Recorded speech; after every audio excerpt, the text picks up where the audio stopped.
Hello class 11। देखो, one by one में videos डालूंगा और शायद पोस्ट भी रहे तुम्हारे पास में। यूनिट डायमेंशंस के मैंने थ्योरी वाले वीडियोस बनाए।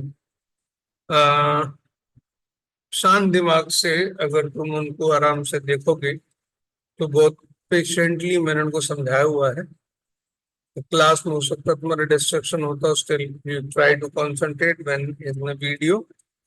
और पीवाईक्यू भी मैंने करवाया, उसमें से तुम अपने आप से मॉड्यूल के क्वेश्चंस भी ट्राई कर सकते हो।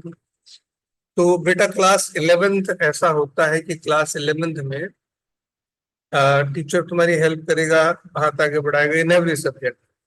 लेकिन तुम्हें अपने आप से भी आगे चलना होगा। स्टार्टिंग में ऐसा लगता है कि बहुत डिफिकल्ट है, सब कुछ क्यों चल रहा है, लेकिन धीरे धीरे आई होप अब 2 से ढाई महीने हो चुके हैं। Now you are very much acquainted, so please थोड़ा सा सिंसियर हो जाओ। Now I am coming to motion in one dimension. ठीक है, बहुत बेसिक बेसिक बातें कर रहा हूं मैं पहले से भी। ठीक है, यूनिट डायमेंशन में भी और उसमें भी मैं बेसिक बातें ही डिस्कस करूंगा। देखो, सबसे पहले चीज तो पोजीशन। पोजीशन का मतलब ये है कि हम कहाँ पर है। ठीक है, इन नॉर्मल सिचुएशन। जैसे मैं अभी बोलूं कि मैं अभी किसी अभी स्कूल के कैंपस में हूँ, इस फ्लोर पर हूँ, ये मेरी पोजीशन। जैसे मान लो कोई तुमसे पूछता है कि भाई कोई कहाँ पर है, तो तुम बताओगे यहाँ से उस रूम में ऐसे ऐसे, लाइक दैट। एक एड्रेस जैसा हो गया। तो ऐसे जो पोजीशन है किसी पार्टिकल की, या जैसे फिजिक्स में हम बताना चाहते हैं कि कोई पार्टिकल कहाँ पर है, तो उसका जो तरीका होता है वो थोड़ा सा डिफरेंट होता है। उसमें हम क्या करते होते हैं, सबसे सीधा सीधा तरीका, जैसे मान लो कि हम इस प्लेन पर, जैसे कि मान लो इस प्लेन में बताना चाह रहे हैं, ये ऐसा कोई ग्राउंड है सपोज। ठीक है, ग्राउंड पे बात करते हैं। तो ग्राउंड में कोई यहाँ पर है, तो हम ये कोई यहाँ पर है, ए यहाँ पर है, बी यहाँ पर है, सी यहाँ पर है, डी यहाँ पर है।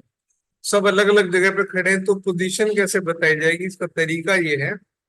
इसको एक्स एक्सिस मान लो, इसको वाई एक्सिस मान लो। ये हो गया ओरिजिन। अब हम ए के लिए सपोज यहाँ चले, इतना ये है x1, और फिर इतना ये है y1। तो ए की पोजीशन हो गई x1 और y1। ऐसे ही मान लो बी के लिए पहुंचना है, तो बी के लिए हम चले x2 इतना और y2 इतना। तो बी की पोजीशन हो गई x2 कॉमा y2। ये तरीका है, मैथमेटिकल मैनर है साइंटिफिकली चीजों को समझाने का। तो एक प्लेन में ऐसे ही सी की भी कोई वैल्यू, सपोज ये x3, ये y3, डी की भी x4, y4, ऐसे वैल्यूज आ जाएंगी, तो ये पोजीशन बताएंगी। इनको हम कोऑर्डिनेट सिस्टम बोलते हैं। एक्स वाई एक प्लेन में दो कोऑर्डिनेट चाहिए, एक्स और वाई, उनसे काम हो जाएगा। अब जैसे अब थ्री डी की सिचुएशन है, समझो जैसे कमरा होता है। ये पूरा कमरा, कमरा क्यूब क्यूब या क्यूबॉइडल फॉर्म में होता है ऐसे। ठीक है, ऐसे क्यूबॉइडल फॉर्म में, क्यूब फॉर्म में। अब कमरे के अंदर कोई चीज है, सपोज करो एक मक्खी उड़ रही है। सिंपल से एग्जांपल, एक मच्छर उड़ रहा है, कोई अंदर कोई, ये दीवार पे कुछ हैंगिंग है, फैन की पोजीशन, ऐसे से कुछ ले लेते हैं 3D में। तो इसमें तरीका कैसा रहता है, जैसे मान लो फैन की पोजीशन है, फैन सपोज ग्राउंड से तो सपोज करो 4 मीटर की हाइट पर है। अब हम ग्राउंड से तो 4 मीटर हाइट ले रहे हैं, हम क्या करेंगे, ऐसे चलेंगे एक्स। हम सपोज करते हैं उस कोने से और पंखे की लाइन में आने तक हमको सपोज करो कि 5 मीटर चलना पड़ रहा है। फिर पंखे के लेवल पे आने के लिए डेफिनेटली 4 मीटर चलना पड़ेगा। अब फिर इस सीलिंग के साथ सपोज मुझे 6 मीटर चलना पड़ा, तो मैं पंखे तक पहुंचा ऐसे। कैसे? 4 मीटर में ऐसे चला, 5 मीटर में ऐसे चला, और 6 मीटर देखो ये मैं बाहर की ऐसे ऐसे, मतलब सीलिंग की तरफ। तो मेरा कोऑर्डिनेट हो गया 4,5,6, नहीं sorry, 5,4,6। 5 along X axis, 4 along Y axis, और 6 अलॉन्ग जेड एक्सिस। ये हो गई पोजीशन। ठीक है। तो जब भी मोशन की स्टडी करेंगे तो सबसे पहले तो पता होना चाहिए पोजीशन क्या है, पोजीशन को डिफाइन करेंगे। पोजीशन सबसे पहले यही चीज बताई हुई है इन्होंने अलग अलग तरीके से, ये एक्स वाई जेड की फॉर्म में, एक्स वाई या एक्स वाई जेड। अभी जो मैक्सिमम क्वेश्चन हमारे होंगे वो एक्स और वाई एक प्लेन में ही होंगे, इवन कई बार तो एक स्ट्रेट लाइन में भी होगा। स्टिल हमें पता होना चाहिए रेस्ट एंड मोशन किसको बोलेंगे, अगर टाइम के साथ किसी पार्टिकल की पोजीशन में चेंज होता है तो मोशन, अदरवाइज रेस्ट। और बहुत सिंपल सी बात है, जैसे कि कमरे में, मान लो कमरे के कोने से हम देखते हैं एक्स वाई जेड एक्सिस, या ग्राउंड पे खड़े हैं, ग्राउंड के कॉर्नर पे खड़े हुए किसी ए पर्सन को देख रहे हैं, जैसे मैंने एग्जांपल लिया है बल। तो अगर तो ये ए टाइम के साथ अपनी जगह यहाँ से यहाँ बदल देता है तो मैं कहूंगा मोशन में, नहीं बदलता तो रेस्ट में। ऐसे ही ये बी चल चल के यहाँ यहीं कहीं खड़ा रहता तो रेस्ट पर है, सी चल के यहाँ से यहाँ चला जाता तो मोशन में है, ऐसे। अब ये जो पॉइंट, अब ये सब मैं डिफाइन कर रहा हूँ, यहाँ पर एक इंटरेस्टिंग बात जो समझने वाली है कि रेस्ट या मोशन पे होना वो डिसाइड इस बात पे डिपेंड करता है कि हम मेजर कहाँ से कर। तो usually in general normal situation में हम जो मेजरमेंट करते हैं वो एक फिक्स जगह से करते हैं। जैसे ग्राउंड में हम एक कोने से कर रहे हैं वो फिक्स है, ये रेफर उसको ओरिजिन पॉइंट बोलते हैं। एक्स और वाई एक्स जहाँ कट कर रहे हैं वो ओरिजिन और फिक्स है। ऐसे 3D में अगर हम चले, एक्स वाई जेड तीनों जहाँ कट करते हैं वो ओरिजिन में फिक्स पॉइंट है। उस फिक्स पॉइंट के रिलेटिव हम डिसाइड करते हैं कि ऑब्जेक्ट रेस्ट पर है, मोशन पर है, अगर पोजीशन चेंज कर रहा है तो मोशन में है, नहीं कर रहा तो मोशन में नहीं। तो हम आगे समझेंगे, जैसे एक सिंपल से एग्जांपल मैंने क्लास में भी लिया था कि हम अभी अभी इस पर हैं, अभी हम यहीं पर होंगे, लेकिन हमें तो ग्राउंड माइंडेडली ये थोड़ा सा पता होना चाहिए। जैसे एक कार चल रही है, अब तुम कार में बैठे और तुम बाहर की किसी चीज को देख रहे हो, सपोज एक कार बराबर चल रही है तुम्हारी, सेम स्पीड से चल रही, तुम्हें वो रेस्ट पे दिखाई देगी। एट द सेम टाइम तुम नीचे बाहर मतलब पेड़ों को देखोगे तो वो पीछे चलते दिखाई देंगे। कोई बस तुम्हारे सामने से आ रही तो तुम्हें पीछे चलती दिखाई देगी, लाइक ऐसा। अब वो सिचुएशन जो मोशन की हो गई रिलेटिव हो गई, मतलब यहाँ पर जो मैं बात कर रहा हूँ वो कर रहा हूँ फिक्स पोजीशन से, हम एक ग्राउंड पे खड़े हैं फिक्स, हम यहाँ से चीजों को ऑब्जर्व कर रहे हैं। करने को हम चलती ट्रेन में, चलती बस में, प्लेन से भी कर सकते हैं, तो हमारा पॉइंट ऑफ ऑब्जर्वेशन चेंज हो जाएगा। तो मोशन का हमारा डिस्क्रिप्शन थोड़ा बदल जाएगा, जो आगे रिलेटिव मोशन में हम डिस्कस करेंगे। फिलहाल हम ये मान के चलते कि हमारा जो पॉइंट ऑफ रेफरेंस वो फिक्स, जो कि ग्राउंड, रेफरेंस फ्रेम जिसको बोलेंगे, रेफरेंस से हमारा एक्स वाई जेड एक्सेस कहीं भी फिक्स कर देते हैं ग्राउंड। मोशन के टाइप 1 डायमेंशन, 2 डायमेंशन, 3 डायमेंशन। भाई सीधी सी बात है, अगर एक स्ट्रेट लाइन में मोशन हो रही है तो 1 डायमेंशन मोशन। 2 डायमेंशन मोशन जैसे मान लो एक बॉल को फेंकते हैं, हवा में जाती है, तो वो बॉल को एक एक प्लेन के अंदर, एक्स वाई प्लेन के अंदर एक बॉल को डिस्क्राइब किया जा सकता है।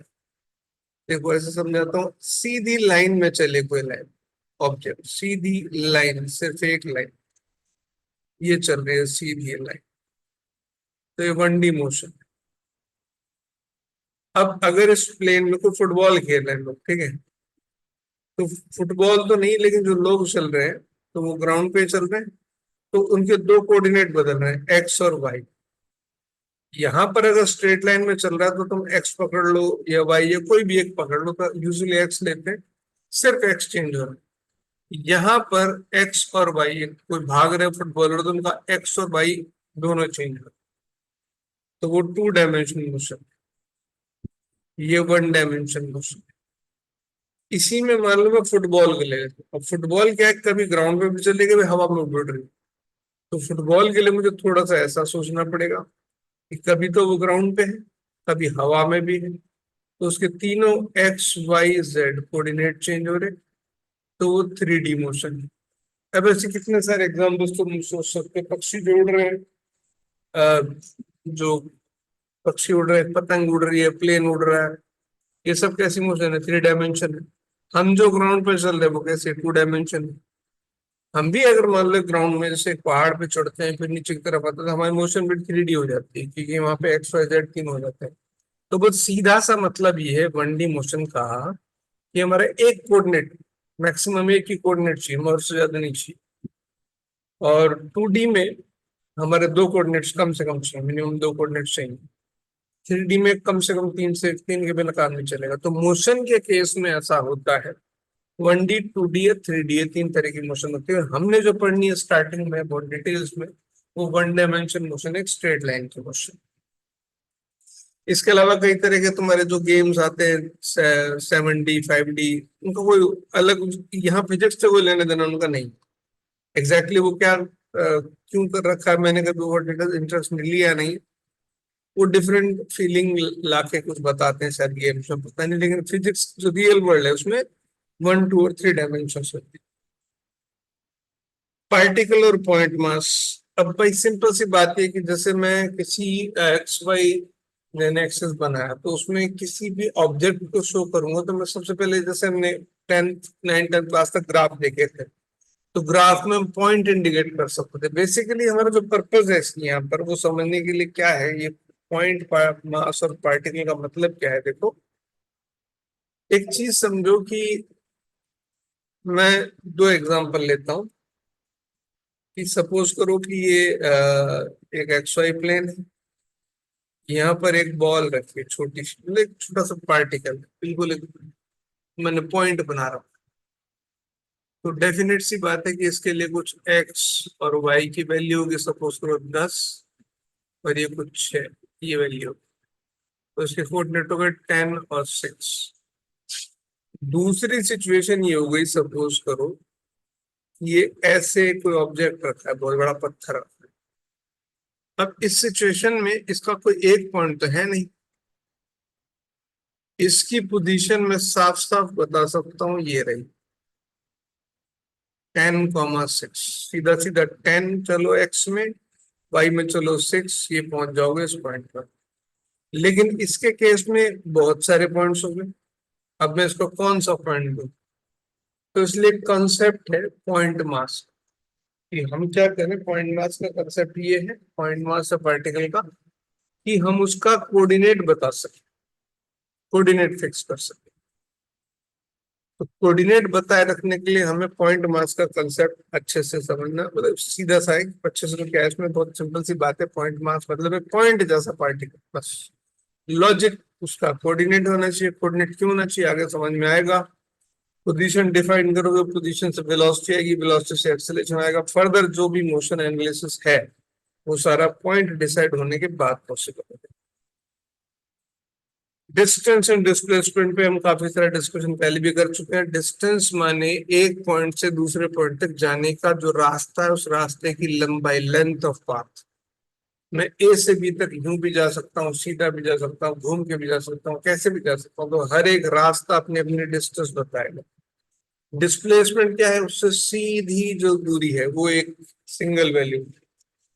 तो डिस्टेंस माने ए से बी तक तुम जो रास्ता चुनते हो, हजार रास्ते, इनफाइनाइट रास्ते चुन सकते हो, लेकिन डिस्प्लेसमेंट वो शॉर्टेस्ट पाथ है, ए और बी के बीच का shortest distance, that is called displacement. Comparison ले लेते हैं, the magnitude of displacement is equal to minimum possible distance. देखो distance is greater than equal to displacement, बहुत सीधी सी बात है। मैंने कहा ए से बी तक जाने के 50 रास्ते हो सकते हैं, सबसे छोटा रास्ता डिस्प्लेसमेंट है। तो जो सबसे छोटा है वो डिस्प्लेसमेंट है, और नॉर्मल चार्ट डिस्टेंस तो डिस्टेंस या तो उससे ज्यादा होगा या बराबर होगा। पहली बात वेरी क्लियर। दूसरा, for a moving particle distance can never be negative और जीरो बाय मूविंग, ये बात बहुत अच्छी बोली।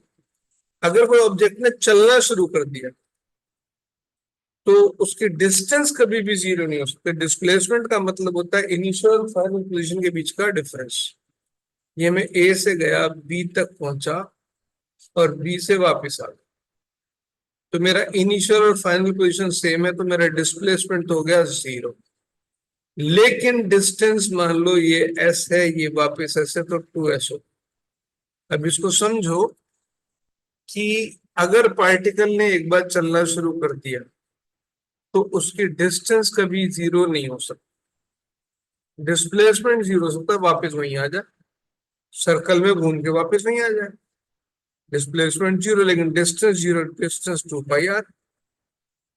तो दूसरा जो पॉइंट है वो यही पॉइंट बोला गया है कि for a moving particle distance can never be negative और जीरो। नेगेटिव तो पॉसिबल ही नहीं है उसमें, लेकिन डिस्प्लेसमेंट जीरो भी हो सकता है, नेगेटिव भी हो सकता है। नेगेटिव कैसे हो सकता है वो देखो यहाँ पर, ए से गए बी तक, बी से ए तक, फिर पीछे चल दिए सब कुछ।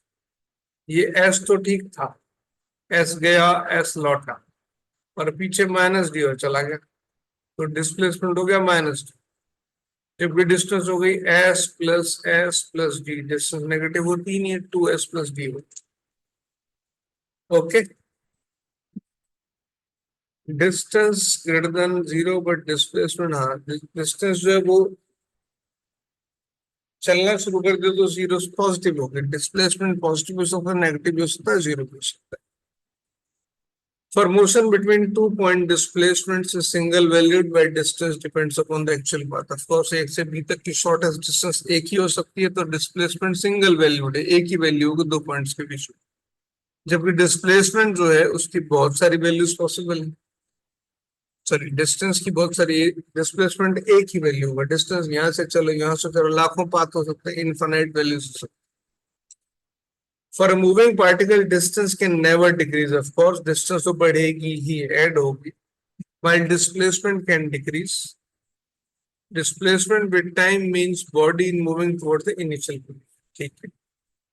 In general, magnitude of displacement is not equal to distance. हाँ, ये एक कॉमन सी बात है कि एक स्ट्रेट लाइन मोशन के अलावा, ध्यान से अगर मुंह से सीधे गए, सीधे ही चल रहे एक ही दिशा में, अब डायरेक्शन नहीं बदल रहे, बिल्कुल स्ट्रेट एक लाइन में जा रहे, तो डिस्टेंस और डिस्प्लेसमेंट की वैल्यू सेम होगी। सिर्फ यही एक condition, straight line motion without returning, सीधा सीधा चलना है, उस सिचुएशन में डिस्टेंस और डिस्प्लेसमेंट का मैग्नीट्यूड सेम होगा। इसके अलावा however it can be not, general magnitude of displacement is not equal to distance, however it can be, so the motion is along a straight line without change in direction, बस वही possible है, बाकी तो कहीं भी possible नहीं हो। ये बाद में वेक्टर की बात है, वेक्टर मैंने अभी नीट में अभी कराया नहीं है, तो मैं वेक्टर की जरूरत नहीं, उसके बिना हो भी जाएगा, ऐसा कुछ नहीं। अब यहाँ बहुत सारे क्वेश्चन मिलेंगे हमें, यहाँ पे हमें कई सारे डिस्टेंस डिस्प्लेसमेंट के क्वेश्चन यहाँ पर हमारे पास है। ठीक है, इस पे आते हैं, पहले हम थोड़ा सा और थ्योरी देख लेते हैं, हालांकि एक दो अच्छे से सवाल है।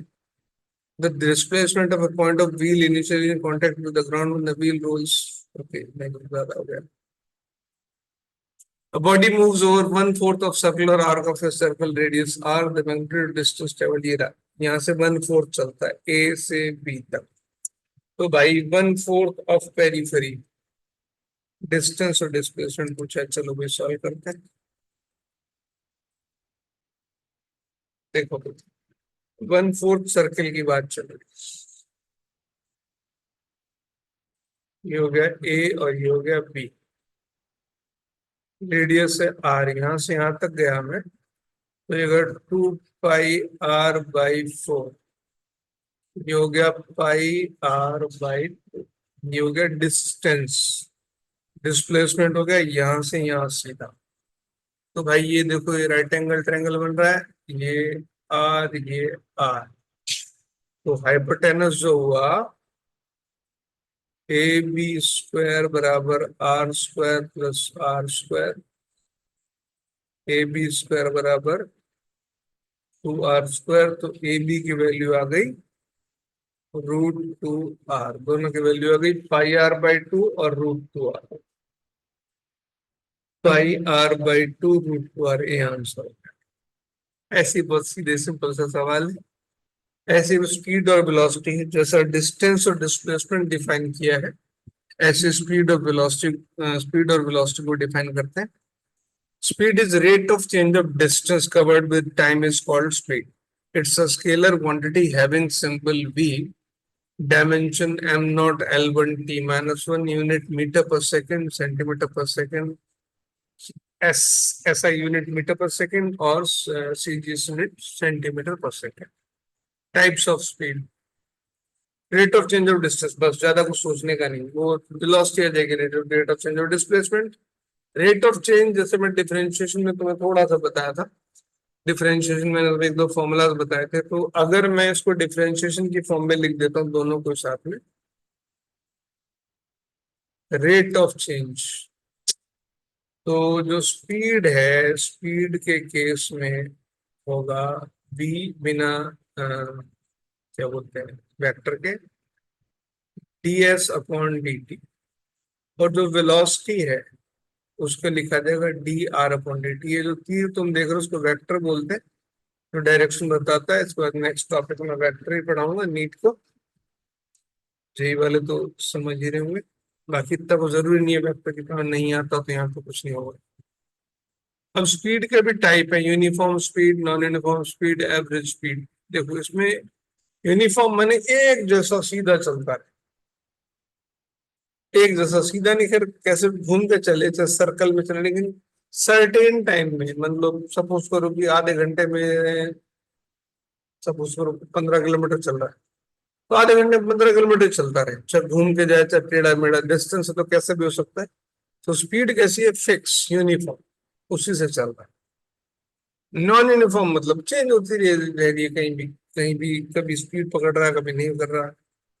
तीसरा जो है एवरेज स्पीड, ये बहुत छोटा सा एक टॉपिक है, लेकिन बड़े काम की चीज, इसमें बड़े इंटरेस्टिंग से क्वेश्चन होते हैं। एवरेज स्पीड का मतलब है total distance travelled upon total time taken. यहाँ पे टोटल वर्ड लिखा, हाँ यहाँ पे लिखा, average speed is defined as total distance covered upon total time elapsed। ये दिखने में बहुत सिंपल सा दिखता है, लेकिन इसमें कई बार बहुत अच्छे अच्छे क्वेश्चन होते हैं, हम वो क्वेश्चन से चीजों को समझेंगे। यहाँ पे टोटल डिस्टेंस, मान लो कोई ऐसे जा रहा है डिस्टेंस, हम कहीं से चले, सपोज करते हैं घर से निकले, हमको कहीं तक जाना है, ठीक है, हम किसी रास्ते तक गए, फिर बीच में किसी शॉप पे रुक गए, फिर वहां से फिर हम आगे चले, फिर कोई टर्न लिया, फिर कोई दोस्त मिल गया, वापस यू टर्न लेके आए, फिर ऐसे चले, फिर आगे चलो, हमारा मन किया कहीं आइसक्रीम खा लेते, फिर वहां रुके, ऐसे करते हम अलग अलग डिस्टेंसेस अलग अलग स्पीड से ट्रेवल कर रहे हो सब। तो जो टोटल डिस्टेंस हमारा है D1 D2 D3 D4 D5 सबका जो सम है, अपॉन टोटल जो टाइम लिया सब में, T1 T2 T3 जो भी सबका मिला के, इन सब का टोटल डिस्टेंसेस का सम अपॉन टोटल टाइम का सम मिला करके क्या बताएगा, एवरेज स्पीड। ये होगा हमारा एवरेज स्पीड आएगा। अब इसके तरीके भी कई कई मिलेंगे तुम्हें, अभी हम उस पर सिंपल से ये लेते हैं, उस पर आगे चलते हैं, मैं इन डिटेल्स पे फॉर्मूला उस पर नहीं जा रहा। इंस्टेंटेनियस स्पीड, इसमें थोड़ा सा रुक के आता हूँ मैं। वेलोसिटी यूनिफॉर्म, वही जैसे मैंने कहा स्पीड के केस में वैसे यूनिफॉर्म है। A particle is said to have uniform velocity if magnitude as well as direction of its velocity remains same। इसमें दो बातें होंगी, इक्वल टाइम इंटरवल में इक्वल डिस्प्लेसमेंट होना चाहिए और डायरेक्शन एक रहनी चाहिए, इसमें दूसरी डायरेक्शन की बात आ रही है यूनिफॉर्म वेलोसिटी। नॉन यूनिफॉर्म तो फिर उसमें ना तो कोई मैग्नीट्यूड फिक्स है सर्टेन टाइम में और ना ही डायरेक्शन फिक्स। एवरेज के केस में total displacement upon total time. ऐसे इंस्टेंटेनियस, दोनों में एक कॉमन वर्ड आ रहा है, इंस्टेंटेनियस स्पीड, इंस्टेंटेनियस वेलोसिटी। इसका सिंपल सा मतलब ये है, देखो भाई, कि एक तुम बाइक चला के ला रहे, तुम घर से चले 0 की स्पीड पे, फिर तुमने अचानक 20 30 40 की स्पीड पकड़ ली, फिर कहीं 80 की पकड़े होंगे, ब्रेक भी लगा दिए होंगे कभी कहीं, कभी तुमने हाईवे पे निकल के 100 भी कर दिया होगा, कभी स्लो भी चले होगे, 10 की स्पीड भी होगी, बीच में कुछ मतलब कोई ऑब्स्टेकल आ गया, कहीं गाय जा रही है, समथिंग लाइक दैट, तो ऐसा। अब किसी क्षण, इंस्टेंट का मतलब होता है किसी मोमेंट, इस मोमेंट की जो स्पीड है that is called the instantaneous speed और इंस्टेंटेनियस वेलोसिटी। उसका मैथमेटिकल तरीका डिफरेंशिएशन होता है, वो बात बाद में करेंगे। इंस्टेंटेनियस का मतलब है कि उस पर्टिकुलर इंस्टेंट पर जो स्पीड या वेलोसिटी है वो इंस्टेंटेनियस स्पीड या इंस्टेंटेनियस वेलोसिटी। कंपैरिजन पे मैं अभी नहीं आऊंगा, और डिफरेंशिएशन पे average speed and average velocity है, ये जरूर बात कर सकता हूँ। एवरेज स्पीड और एवरेज वेलोसिटी, देखो एवरेज स्पीड और एवरेज वेलोसिटी वही डिफरेंसेस आ जाएंगे जो डिस्टेंस और डिस्प्लेसमेंट में दिखाए जाएंगे। Average speed is scalar, of course speed scalar होगी क्योंकि distance, while average velocity is a vector quantity. Average speed और velocity depend on time interval over which is defined, दोनों में कॉमन बात है, ठीक, टाइम पे तो डिपेंड करेंगे दोनों। For given time interval average velocity is single value, देखो डिस्प्लेसमेंट की एक ही वैल्यू है लेकिन डिस्टेंस की मल्टीपल वैल्यूज हो सकती हैं, so average speed can have many values, लिखा हुआ। If after motion body comes to its initial position तो एवरेज वेलोसिटी होगी जीरो, डिस्प्लेसमेंट जीरो, लेकिन एवरेज स्पीड जीरो नहीं होगी, finite as delta as less than zero, यानी कि अभी जीरो नहीं होने वाली। For a moving body average speed can never be negative, ये वाली बात है कि मूविंग बॉडी के लिए डिस्टेंस नेगेटिव नहीं हो सकता, जीरो नहीं हो सकता, तो एवरेज स्पीड भी जीरो नहीं हो सकता, लेकिन वेलोसिटी हो सकती। अब इसमें कुछ एक क्वेश्चन है जिन पे थोड़ा सा लौट के आते हैं, ये बेसिक एक मैंने जस्ट एक इंट्रोडक्शन दिया है, उसके बाद हम नेक्स्ट हम जो एवरेज उसके क्वेश्चन सॉल्व करेंगे तो उससे हम फॉर्मूला याद करेंगे। ओके।